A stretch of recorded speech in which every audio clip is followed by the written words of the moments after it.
नमस्कार सर्वांना. आजच्या या नवीन व्हिडिओमध्ये तुमचं सर्वांचं स्वागत आहे. आज आपण माहिती बघणार आहोत मायक्रो प्रोसेसरविषयी. तर मायक्रो प्रोसेसर नेमकं काय आहेत, त्याच्यामध्ये कुठला पार्ट आहे, ते सर्व माहिती आज आपण आजच्या व्हिडिओमध्ये पूर्ण बघू. तर व्हिडिओ स्किप न करता पूर्ण बघा.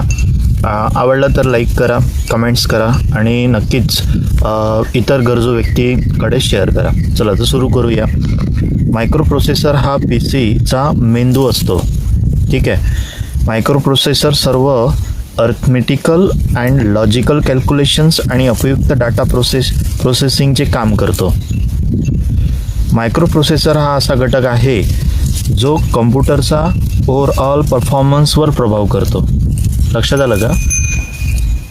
तो मेमरीमधील प्रोग्राम इन्स्ट्रक्शन्स रीड करून त्या फॉलो करतात. मायक्रो प्रोसेसर हा मदरबोर्डवर सॉकेटमध्ये असतो. मायक्रो प्रोसेसर सिलिकॉन लेयर्सनी बनलेला असतो. मायक्रो प्रोसेसरच्या आत सर्किटमध्ये ALU arithmetic logic unit, control unit, input output unit, त्याला शॉर्टमध्ये IO युनिट असं म्हणतात. IO युनिट प्रोसेसर मायक्रो प्रोसेसरला कम्प्युटरच्या उर्वरित कंपोनंटशी जोडण्याचे काम करतो. तसेच प्रोग्राम इन्स्ट्रक्शन आणि डाटा कंट्रोल युनिट आणि ALUच्या रजिस्टर्सकडे पाठवतो. ALU वजाबाकी, गुणाकार, भागाकार आणि शिफ्टर हे फंक्शन्स करतो. रजिस्टर तात्पुरता डाटा स्टोअर करतो. मायक्रो प्रोसेसरला स्पेशल इन्स्ट्रक्शन, खास सूचना देण्यासाठी त्यामध्ये फ्लॅग असतो. मायक्रो प्रोसेसर हा डाटा प्रोसेसिंग खूप जलद गतीने करतो. लक्षात आलं तुमच्या की सर्वात महत्त्वाची जी बाब आहे हे आजच्या नवीन व्हिडिओमध्ये आपल्याला शिकायला मिळत आहेत. मायक्रो प्रोसेसरला प्रोसेसिंग करताना हीट सिंक आणि फॅन दोन्हीची स्वतःला थंड ठेवण्यासाठी आवश्यकता असते. मायक्रो प्रोसेसरमध्ये सध्या Intel Pentium second, Pentium third etcetera सर्वत्र उपयोगात आहेत. तसेच IBM, AMD म्हणजेच अमेरिकन मायक्रो डिव्हाइस, सायरिक्स ह्या कंपनीचे मायक्रो प्रोसेसरसुद्धा बाजारात उपलब्ध आहेत. ठीक आहे. तर ॲक्च्युली ज्या व्यक्तींचे कम्प्युटरशी निगडीत जी फील्ड आहेत त्यांना नक्कीच मायक्रो प्रोसेसरविषयी ही माहिती महत्त्वाची आहेत आणि त्यांनी पाहिलेलं असेल. ठीक आहे. तर मायक्रो प्रोसेसरचे काही कॉमन प्रकार आहेत. आता कॉमन प्रकार कोणते आहेत?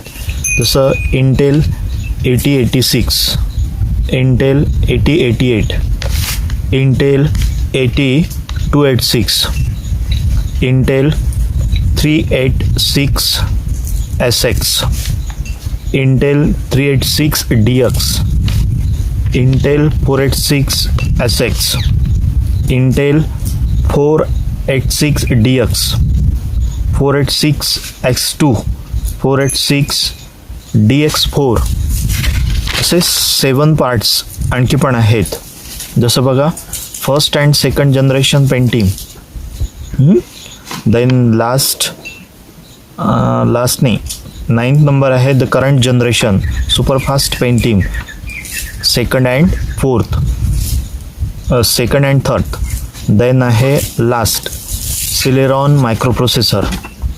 म्हणजे असे 10 पार्ट्स याच्यामध्ये आहेत. आणखी 11 पण आहेत. सायरिक्स अँड AMDचे micro processors and then last one is co processor.